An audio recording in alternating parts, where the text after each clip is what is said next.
Distinguished guests, ladies and gentlemen, welcome to the 2021 Yushan Forum, Asian Dialogue for Innovation and Progress. We will begin shortly, so please be seated, and we would like to remind you to turn off your cell phone or switch it to silent. Thank you for your cooperation.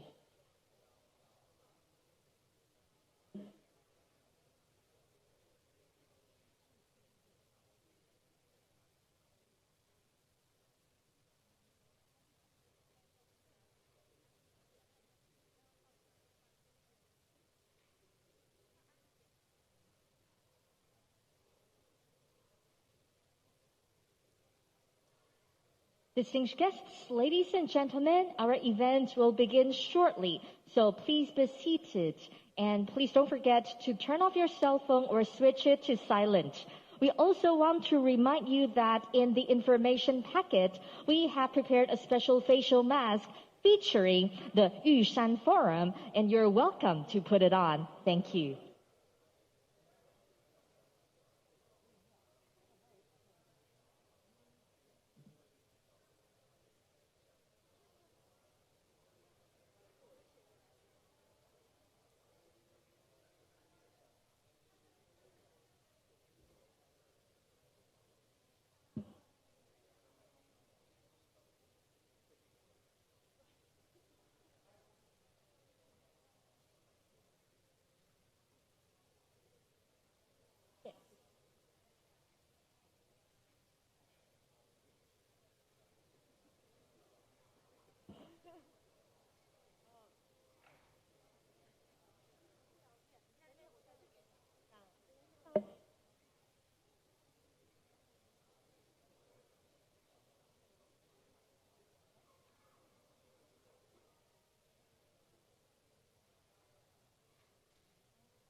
Distinguished guests, ladies and gentlemen, good morning. First of all, we would like to welcome you to the 2021 Yushan Forum, Asian Dialogue for Innovation and Progress.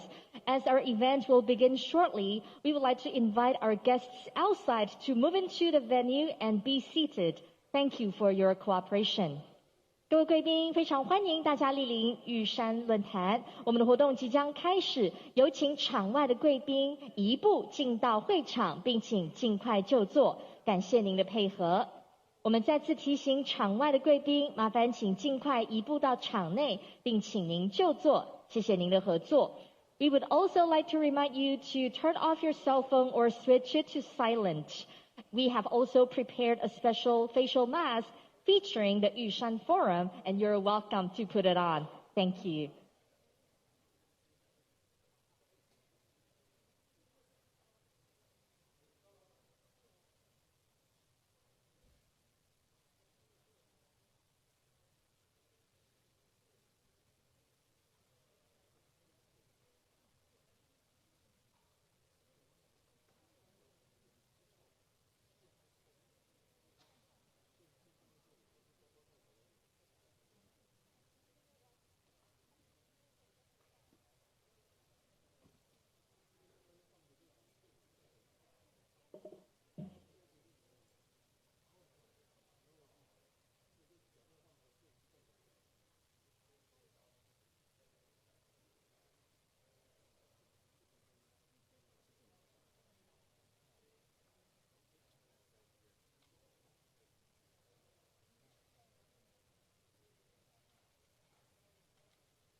Distinguished guests, ladies and gentlemen, the event will begin shortly, so please be seated and please turn off your cell phone or switch it to silent.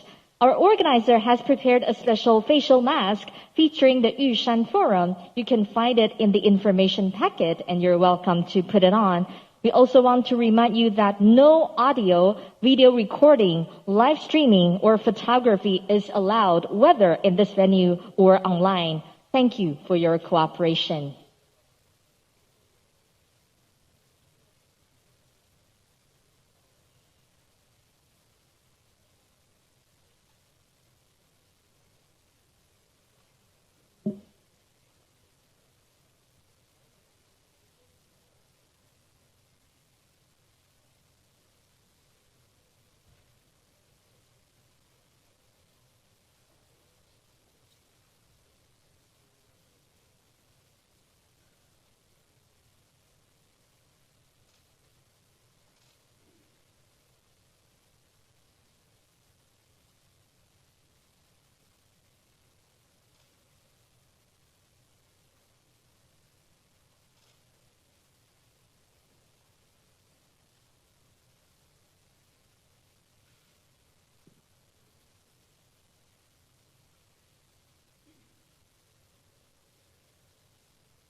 Distinguished guests, ladies and gentlemen, our event will begin shortly. Please be seated. Thank you for your cooperation. 各位贵宾，我们的活动即将开始，麻烦请尽速就座，谢谢您的配合。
Distinguished guests, ladies and gentlemen, please welcome Her Excellency Tsai Ing-wen, President of the Republic of China, Taiwan, with a warm round of applause.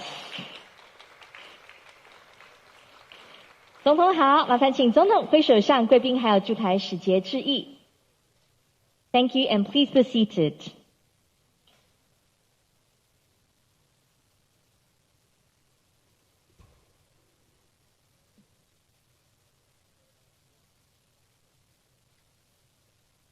Distinguished guests, ladies and gentlemen, Welcome to the 2021 Yushan Forum, Asian Dialogue for Innovation and Progress. First, we would like to welcome the distinguished guests. Please rise and wave to us when your name is called. First, please welcome Her Excellency Tsai Ing-wen, President of the Republic of China, Taiwan.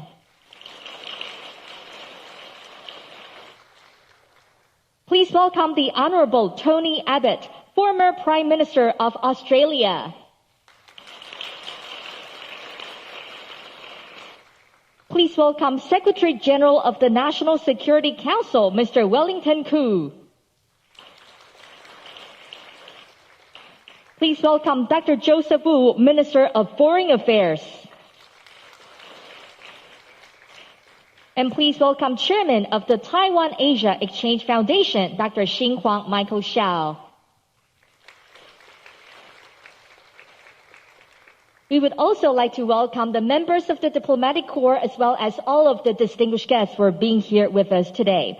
Now, we would like to play an introduction video. Please enjoy.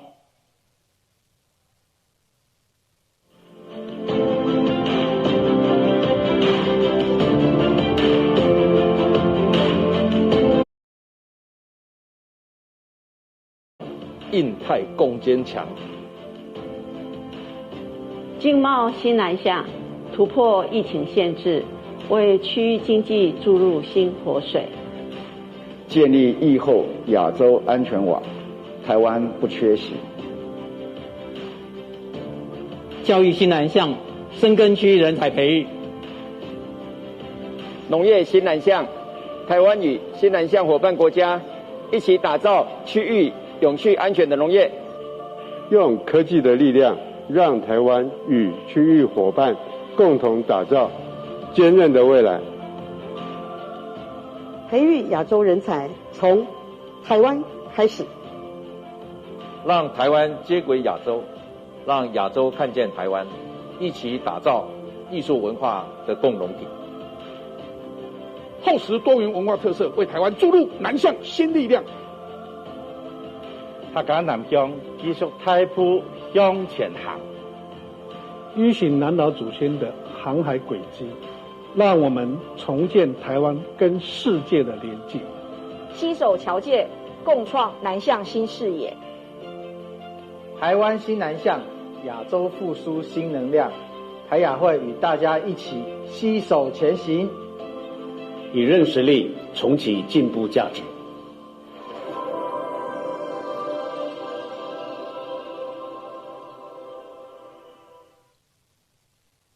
Thank you to the cabinet members for their strong support and encouragement. This year marks the 5th edition of the forum, which serves as a dynamic platform to promote dialogue and deepen the connections between Taiwan and Asia. The theme of this year, Resetting Priorities of Progress with Resilience, also highlights the importance of forging alliance in response to the pandemic. Representatives from the government, industry, and academia from home and abroad will shed light on the key issues of economic cooperation, public health, talent cultivation, and smart agriculture, among others. We look forward to the fruitful exchange of views in today's forum. To kick off, first, we would like to invite the host of today, Dr. Xinhuang Michael Xiao, Chairman of the Taiwan Asia Exchange Foundation, Taiwan, to give us the opening remarks.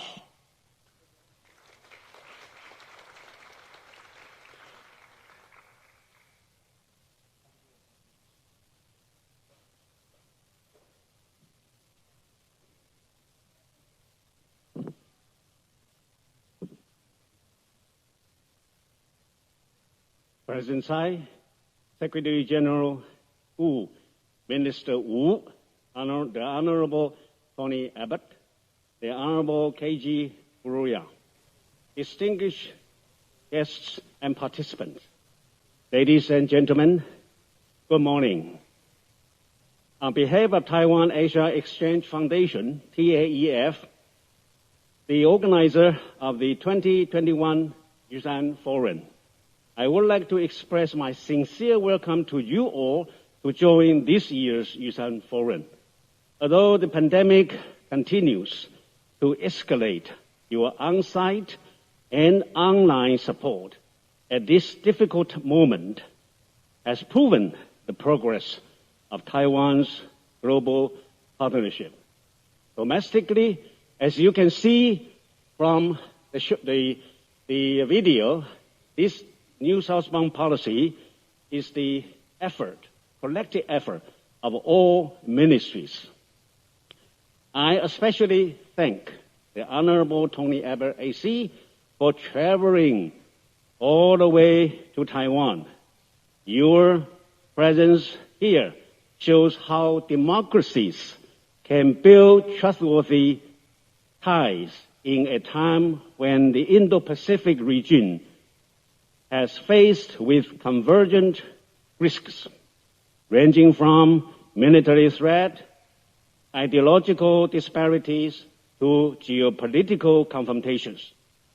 My deep gratitude also goes to the Honorable Kenji Furuya for his continuous support for Taiwan and his regular participation in this Yusan Forum.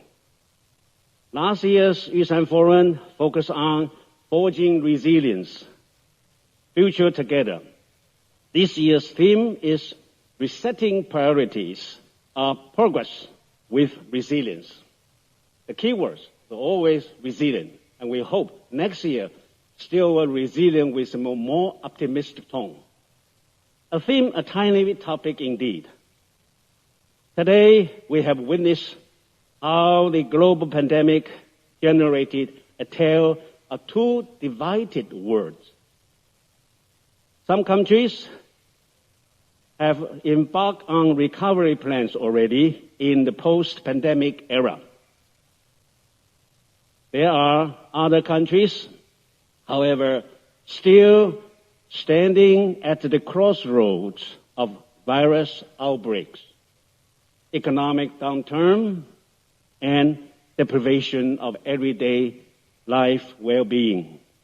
While the resilience of the international community has been put to a test in the face of emerging challenges, the new southbound policy, I wanted to emphasize, has successfully breached this two divided world. Through the past year, Taiwan and new southbound countries have generously shared public health resources together. We have continued important projects of talent cultivation, economic development, and regional collaboration through our digital technologies. When the new southbound policy entered the fifth year, some progress partnerships have marked the historical significance of the 2021 Yusan Forum in mapping new initiative in the post-pandemic era. We will share the newest achievement of the new southbound flagship and other related programs made by governmental and non-governmental resource sectors, and investigate how to foster a resilient sphere of co-prosperity in the Indo-Pacific region. I hope this year's Yusan Forum could deepen the existing result and achievement and formulate the key foundations for the next phase of new southbound policy. In order to promote the new southbound policy in Taiwan society, TAEF has prudently shouldered the responsibility to serve as the platform between government and civil society. Taiwan's NGO has long served as one of the best examples of people-to-people exchange. They have been actively providing development assistance and humanitarian sector support for our neighboring partners, especially when the pandemic has injured social well-being. In TAEF's recent report, From Taiwan to Asia, Taiwan's NGO's international assistance under COVID-19 crisis we have surveyed 30 important Taiwanese NGOs and found out they have invested around $5.4 million in COVID-19 assistance through various educational, health, and livelihood projects in Southeast and South Asian countries in 2020 alone, benefiting over 8 million individuals and their families. Well, we have done the first research report on NGOs' engagements in Asia during the pandemic. Taisang, that means Taiwanese business in overseas, has also been our research focus. Throughout the past 3 years, we have initiated a series of studies on the image of Taiwan and Taiwanese business in Vietnam, Indonesia, and Thailand. We look forward to Taisang's efforts in establishing more dynamic and beneficial connectivities with the local communities, and participating in solid through enhancing corporate social responsibility with technological innovation and participating in solid and stable global value chain process in South and Southeast Asia. Although the young generation would be a transformative force that brings innovation and new orientation in the future, however, their present lives have been proportionally disrupted by the global pandemic attacks. Since 2020, TAEF has partnered with the Japan office of the prestigious German think tank, Konrad Adenauer Stiftung, to address the surging youth unemployment problems across Taiwan, Indonesia, Malaysia, and Vietnam. In discussing how young talents could build back a better future, all experts have advocated the governments in the region should weave stronger social safety nets to ensure young people's essential needs are really met and empower their resilient capabilities. TAEF will soon work with our counterparts in the region to collectively address this critical issue on youth work. The above long-term projects between Taiwan and Asia would never be possible if we lose the foundations of cultural understanding.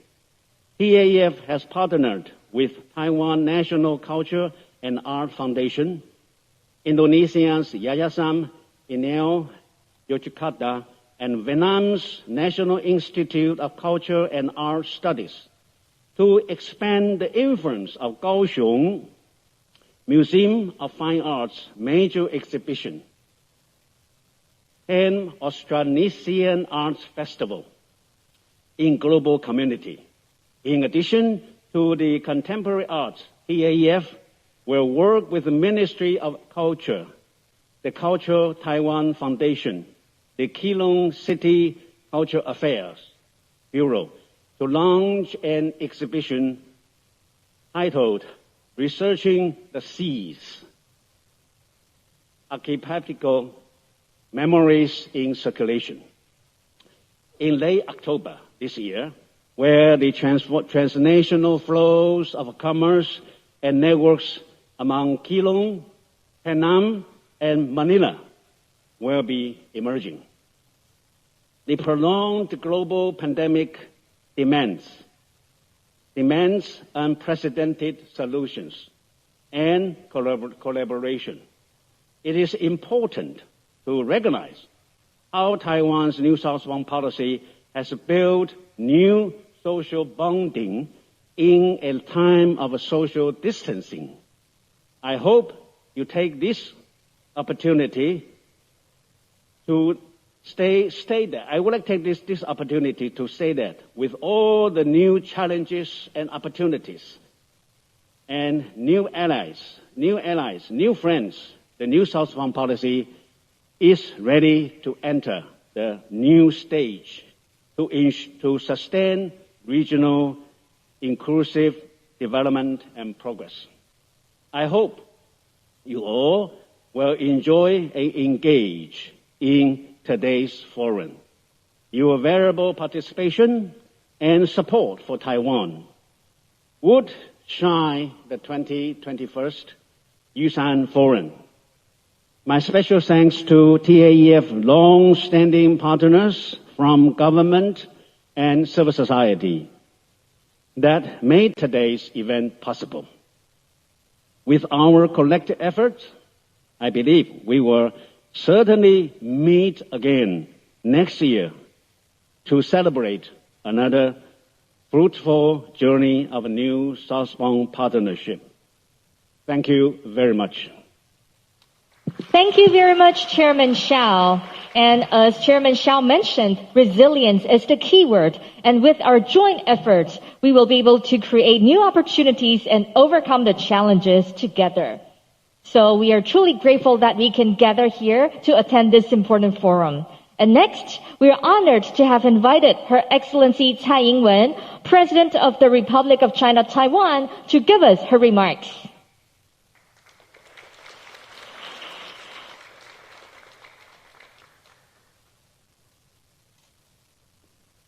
Dr. Xinhua Michael Hsiao, Chairman of the Taiwan Asia Exchange Foundation, the Honorable Tony Abbott, former Prime Minister of Australia, Mr. Keiji Furuya, Chair of the Japanese All-Party Parliamentary Group for Taiwan, Dr. Alan Yang, Executive Director of Taiwan Asia Exchange Foundation, Joseph Wu, our Foreign Minister, and ladies and gentlemen, good morning. First, I would like to extend a very warm welcome to you all for joining us virtually and physically at this year's Yusan Forum. I especially want to thank and welcome Mr. Tony Abbott, Australia's former Prime Minister, for coming all the way from Australia to join us this year. As countries around the world are still fighting the COVID-19 pandemic, we appreciate your effort to come to Taiwan to share your views on the recent global development in person.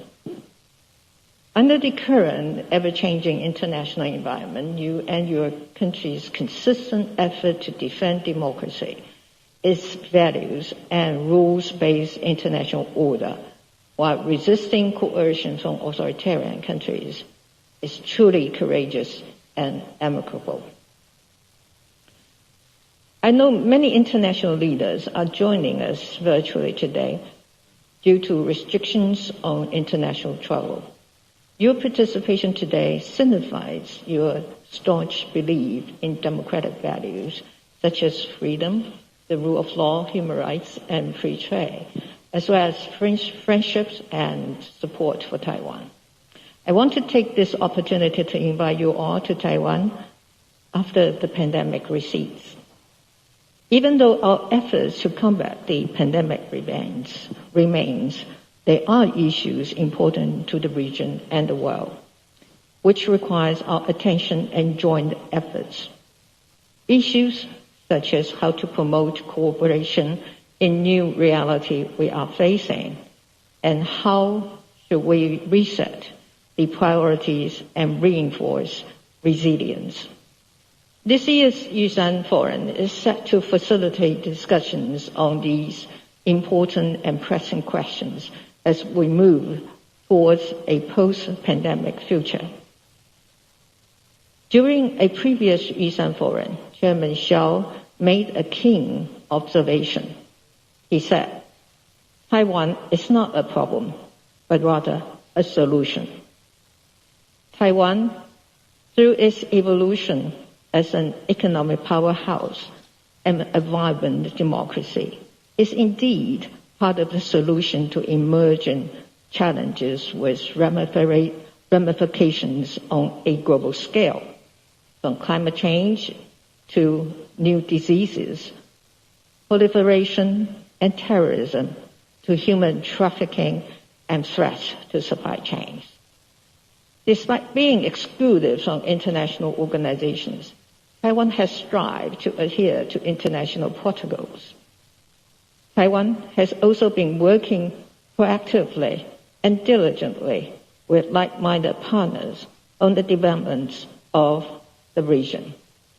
In 2016, we launched the new southbound policy with the aim to facilitate regional prosperity through trade and investment partnerships, educational and people-to-people exchanges, and technological and medical cooperation with countries in South and Southeast Asia, as well as Australia and New Zealand. Since then, Taiwan has signed more than 80 agreements and MOUs with partner countries. In 2020, as a response to the pandemic, Taiwan convened a number of virtual industrial supply chain meetings and facilitated exchanges among enterprises across ASEAN. This has led to the signing of 16 industrial cooperation agreements in areas such as electronic manufacturing, green technology, biotechnology, information services, smart cities, textile, and pandemic prevention. Taiwan is also making investments in our new southbound policy partner countries through the business community, simultaneously fostering secure supply chains and regional development. With our high-tech capabilities and a professional globalized workforce, Taiwan is well positioned to help create secure global supply chains in sectors such as semiconductors, biotechnology, and renewable energy. In other words, in areas where international cooperation is needed, now more than ever. Moreover, Taiwan derives additional soft power from expertise and capabilities in fields such as education, public health, and natural disaster prevention. These are fields in which our experts and institutions are taking on a growing regional role. Our universities, for example, are prepared to work with other universities in the region to develop Chinese language training. Our medical facilities are sharing expertise in medical technology and management with partners around Asia.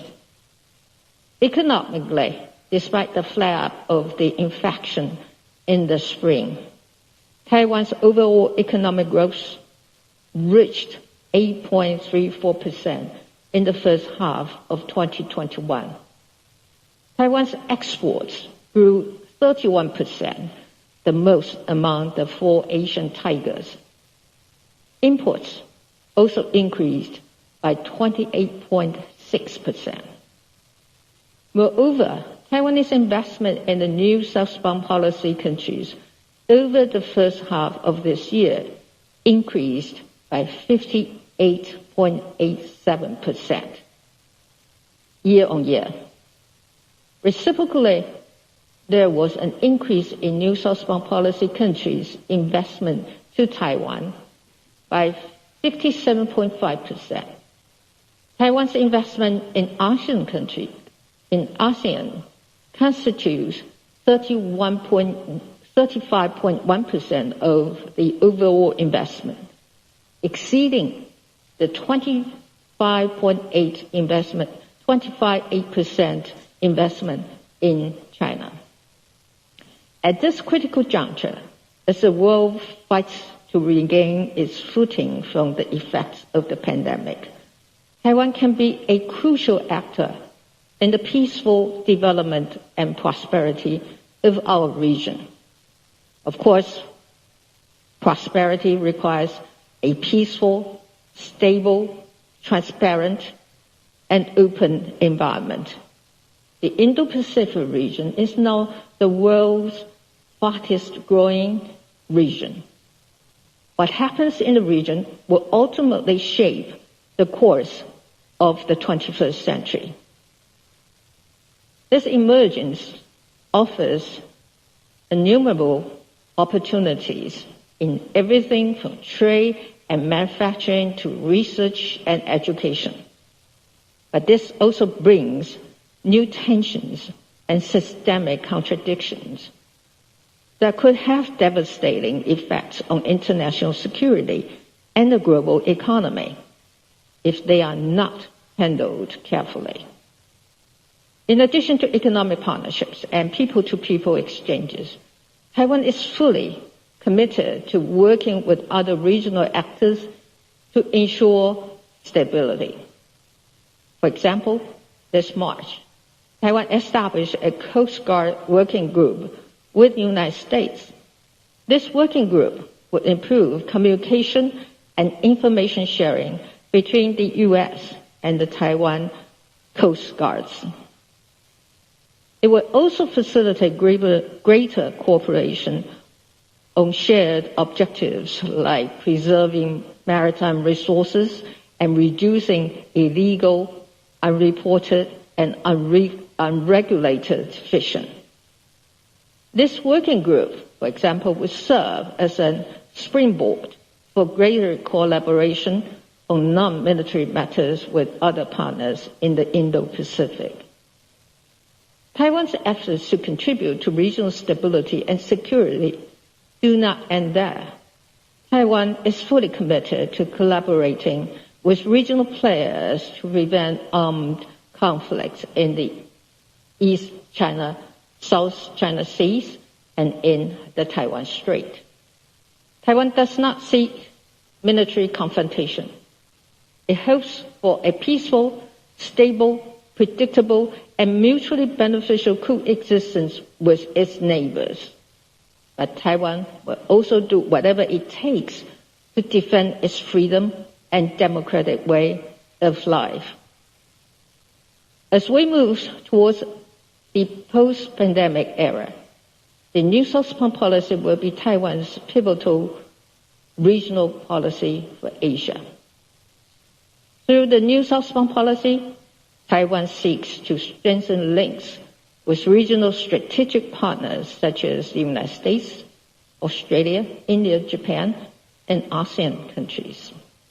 We are also grateful to like-minded countries for utilizing international mechanisms such as the Japan-US Summit, the G7 Leaders Summit, the EU-US Summit, and the Australia Funds and Australia-Japan 2+2 ministerial consultation to emphasize the importance of peace and stability in the region and across the Taiwan Strait.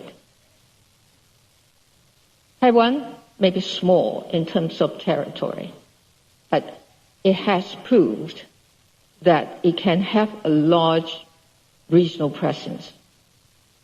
Taiwan persevered in the face of existential threats and made itself an indispensable actor in the Indo-Pacific. Going forward, our high-tech industries, and especially our production of advanced semiconductors, will help to fuel the regional and global economy.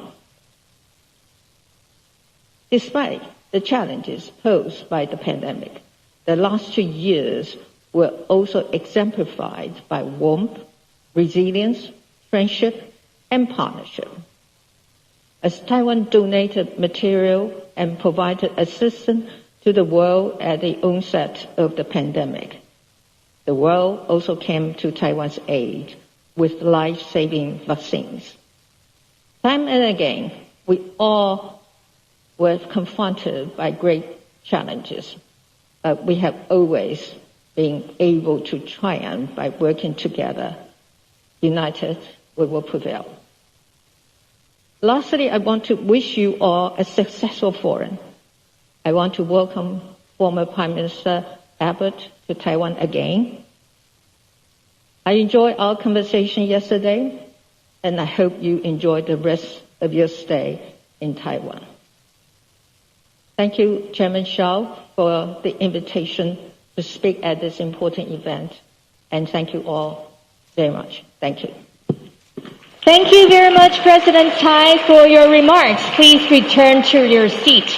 As President Tsai said, Taiwan is a solution and a model of democracy. We will continue to contribute to the security and stability of the Indo-Pacific region and cooperate with the like-minded countries in the world. Also, we believe that when the pandemic is gradually under control, we would love to invite friends from around the world to come back to Taiwan so that we can meet face-to-face and continue our fruitful discussion and deepen our cooperation together. And on this important occasion, we're deeply honored to have invited global leaders to share with us their insights about the changing world. So, first of all, we would like to welcome the Honorable Tony Abbott, former Prime Minister of Australia, who has traveled to Taiwan despite the pandemic, to give us his remarks. Please welcome him with a warm round of applause.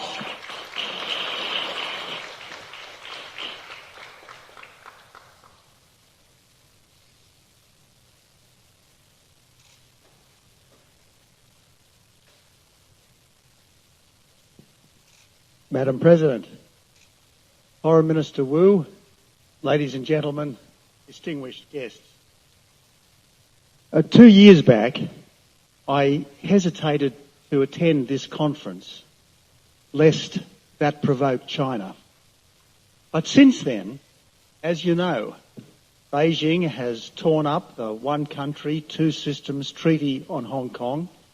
It's put upwards of 1 million Uyghurs into concentration camps.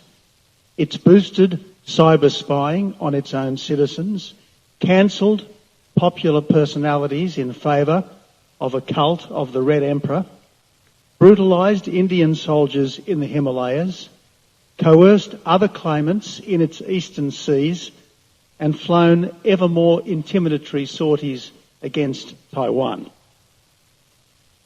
It's weaponised trade, especially against Australia, with our barley, wine and coal exports all stopped on spurious grounds. And its embassy has published 14 demands, essentially that we become a tributary state that no self-respecting country could accept. The trigger for all this was politely seeking an impartial inquiry into the origins of the Wuhan virus. So this year I'm here, having concluded that China's belligerence is all self-generated. But things, I should stress, weren't always this bad, and even now need not go from bad to worse. The Chinese economic miracle has lifted 500 million people from the third world to the middle class in scarcely a generation, probably the greatest and fastest advance in human well-being in all history, as Deng Xiaoping and his successors made room for the commercial instincts of the Chinese people. The whole world has benefited from China's productivity, including Australia, which supplied the iron ore, the coal and the gas to help make it happen.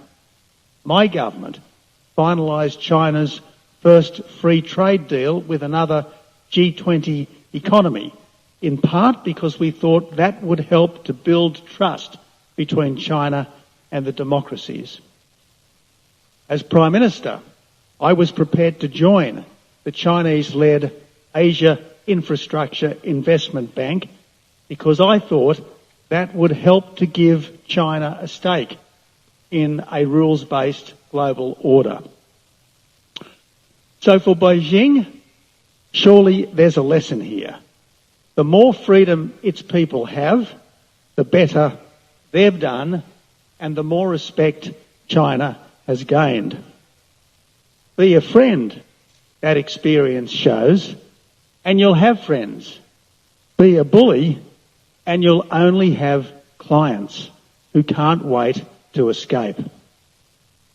Now, much has changed in just 6 years, but it's not Australia's goodwill towards the people of China, about 1 million of whom are now Australians and making a fine contribution to our country. Australia has no issue with China. We welcome trade, investment and visits, just not further hectoring about being the chewing gum on China's boot. Now, a fortnight back, Professor Victor Gao, a senior Beijing foreign policy analyst and former translator for Chairman Deng, directly threatened Australians. Do you want to be a target for a possible nuclear war, he said, in response to our decision to acquire nuclear-powered but not armed submarines. So if the drums of war can be heard in our region, as an official of ours has noted, it's not Australia that's beating them. The only drums we beat are for justice and freedom. Freedom for all people in China and in Taiwan to make their own decisions about their lives and their futures. But that's not how China sees it, as its growing belligerence towards Taiwan shows. Sensing that its relative power might have peaked, with its population ageing, its economy slowing, and its finances creaking, it is quite possible that Beijing could lash out disastrously quite soon. Our challenge is to try to ensure that the unthinkable remains unlikely and that the possible does not become the probable. That's why Taiwan's friends are so important now, to stress that Taiwan's future should be decided by its own people and to let Beijing know that any attempt at coercion would have incalculable consequences. As we know, this is not the world's only flashpoint. There's Israel, never not under existential threat, and the Ukraine, menaced by the new Tsar. But nowhere is the struggle between liberty and tyranny more stark than across the Taiwan Strait. Now, in 7 decades, Taiwan has grown from an impoverished dictatorship to a prosperous democracy. For a long time in Taiwan, as in China, there was thought to be a trade-off between liberty and prosperity, with people having to sacrifice their freedom or their wealth. For a long time, it was assumed that no dictatorship could evolve without mayhem. Yet Taiwan proves that authoritarian governments can liberalise, and they can do so without sacrificing prosperity or unleashing anarchy.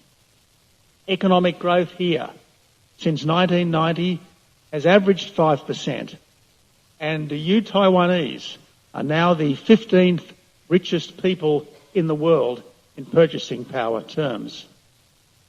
Let me say, this is simply a stellar performance. Prosperity plus freedom, a model that the whole world should admire, not isolate. It is to the vast credit of successive Taiwanese leaders that power was steadily dispersed in a peaceful, orderly way, and to the credit of the Taiwanese people that they've used their freedoms responsibly to build an even richer and stronger island. As things stand, how could Taiwanese people ever want to exchange their current lives for an alternative that's poorer and less free? Why would they want to get caught up in the old arguments about who is the real China, especially as China, meanwhile, has taken a wrong turn? Maybe the Deng era market freedom was a short-term device to strengthen the country, a tactic like hide and bide.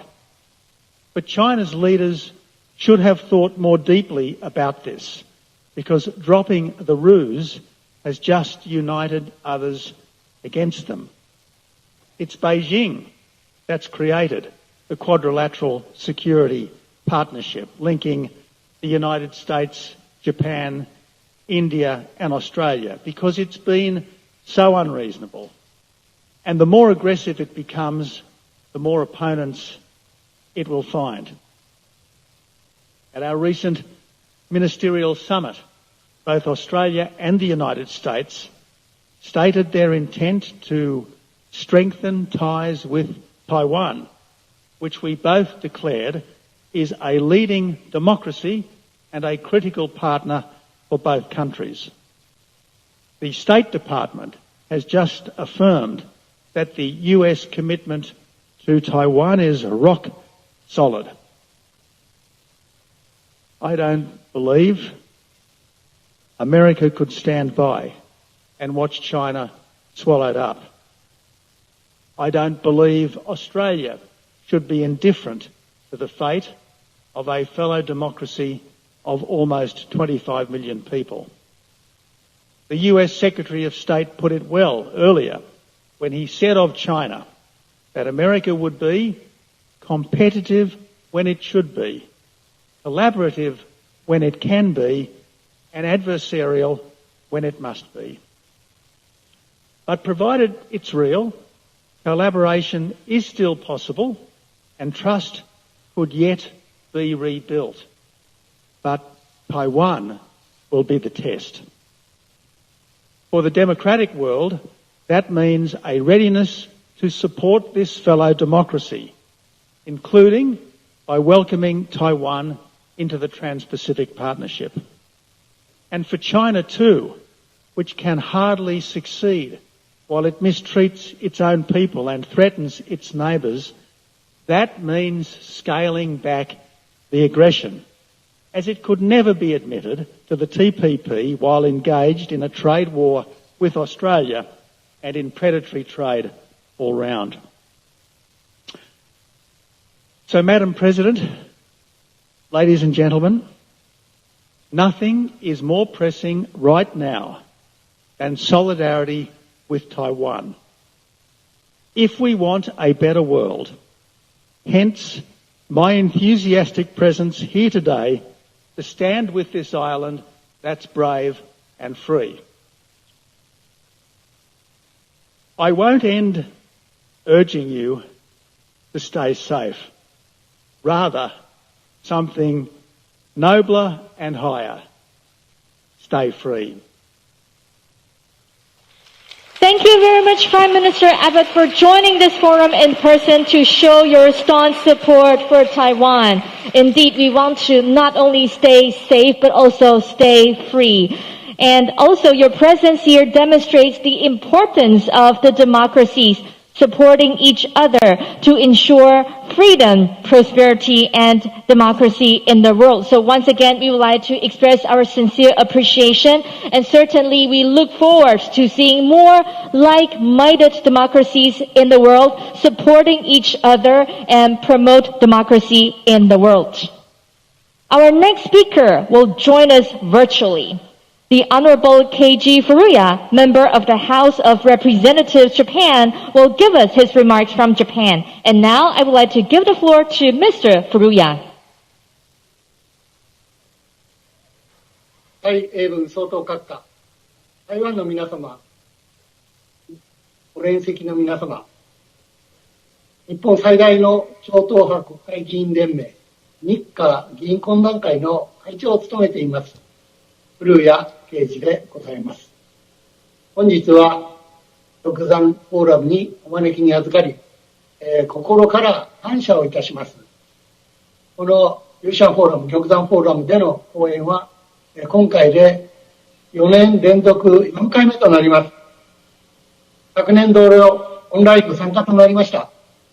台湾の会場で皆様とお会いすることができないのは大変残念ですが、コロナというピンチをチャンスに変え、新しい日常を実践する会議として、このように開催されることを嬉しく思っています。まず、日華議員懇談会の紹介をさせていただきます。1972年、日本と台湾は国交断交しました。その翌年、1973年に日華議員懇談会は日本と台湾の関係強化を目的に設立をされました。以来私たちは台湾との積極的な議員外交を行ってきました。その活動は政治、経済、文化、観光分野をはじめ多岐にわたります。また、毎年国慶総重節の際は世界最大規模の祝賀訪問団を結成して式典に参加してきました。一昨年は総統府前のパレードに直接私たちが参加して日台友好の横断幕を掲げ行進しました。また4年に一度の総統就任式典にも必ず参加をしています。台北国立故宮博物院の日本での展覧会実現のための法整備を行いました。アジアで初めての展覧会を開催しました。その際には、ツタンカーメン展を超える80万人が来場されました。また、日華議員懇談会は、台湾の WHO や TPP など国際機関への参加支持を強く表明をしています。昨年、伊藤木元総統がご逝去された際には、森喜朗元総理大臣を団長に弔問団を結成をし、コロナ禍にもかかわらず、台湾の特別なご配慮のもと、台湾を訪問しました。また、ご自身をはじめとする自然災害発生時には、現金による支援を行ってまいりました。本年、台湾に2つの危機がありました。パイナップルとワクチンです。3月、突如台湾からの輸出の 97% を占めるパイナップルの輸入禁止を中国は発表しました。日本ではすぐに台湾のパイナップルの購入をして助けようという動きが自然発生的に起こりました。以来、ほとんど見かけることのなかった台湾産のパイナップルは全国どこのスーパーでも見かけるようになりました。私の岐阜県に本社のあるスーパーマーケットバラオでも今年のヒット商品となりました。2020年に2000トンの輸入量だった台湾パイナップルは2021年にはその10倍に達するという予測もあります。見事にコロナを抑え込んでいた台湾は5月には感染拡大の危機に襲われました。日本ではワクチン支援準備を水面下で進めました。それは中国の妨害を避けるためです。台湾から昨年4月に日華議員懇談会を通じて支援をいただいた N95 マスク200万枚、防護服505万着は日本にとって大変ありがたい支援で、全国から台湾に対して感謝の声が多く上がるほどでしたので、なんとか恩を返したいという関係者の思いを一つに早期実現を目指しました。結果として5月中旬にいただいた要請後、6月4日から5回に分けて計390万回分のワクチン支援を実現し、台湾から要請のあった300万回以上の支援を達成することができました。そして9月16日には台湾よりワクチン支援のお礼として酸素濃縮機1008台、パルスオキシメーター1万台の医療支援をいただきました。感謝いたしております。コロナというピンチをチャンスに変えるべく、日本と台湾の新たな連携ができた象徴的な出来事でした。いずれも中国による圧力が共通するものです。困った時に助けるのが真の友人であります。台湾は9月23日、TPP への正式な参加申請をされました。今回の表明を心から歓迎をいたします。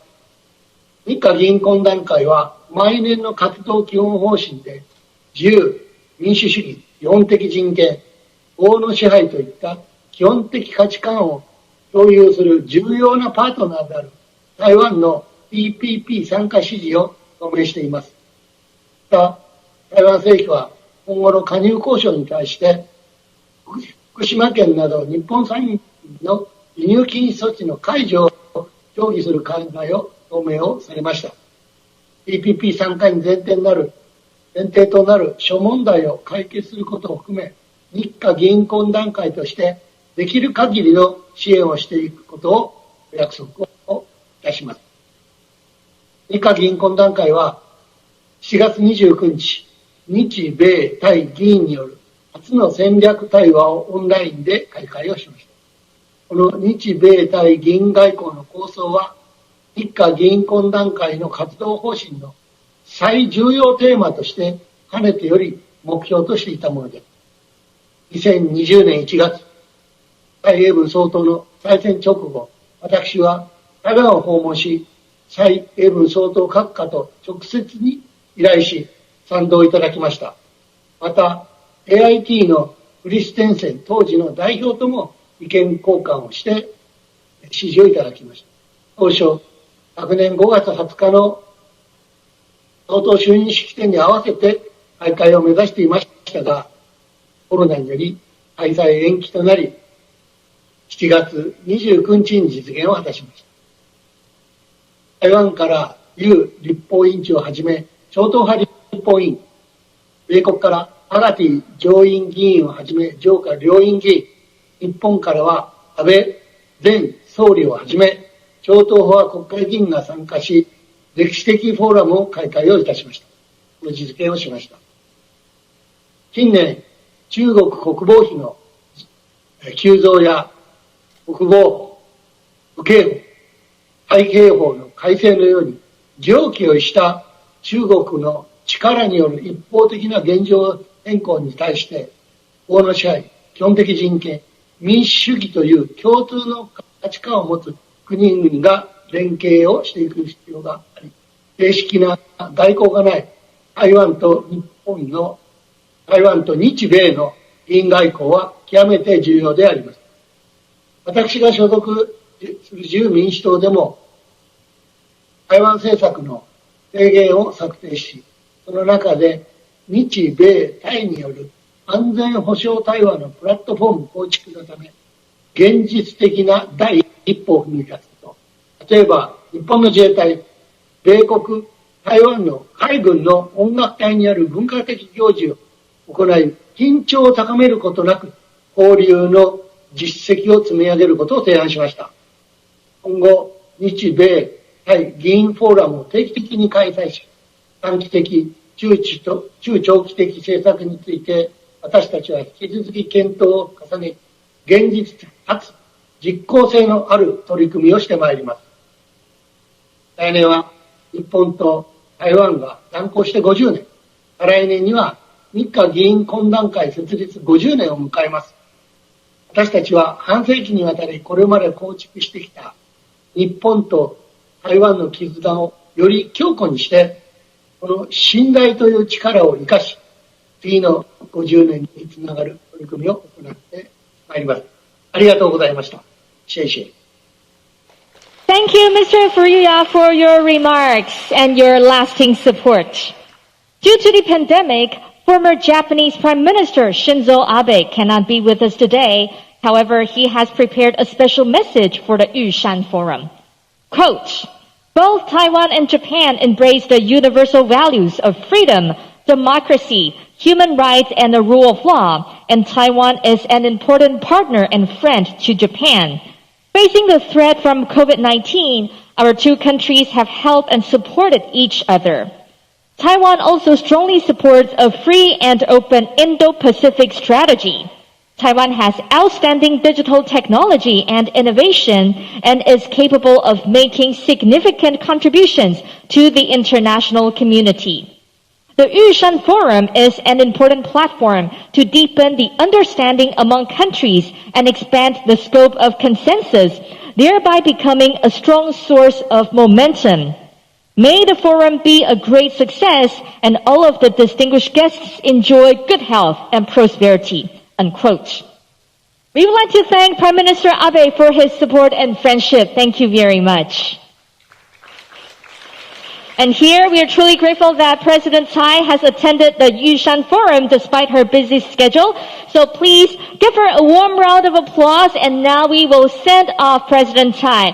Thank you for your participation. 我们谢谢蔡总统。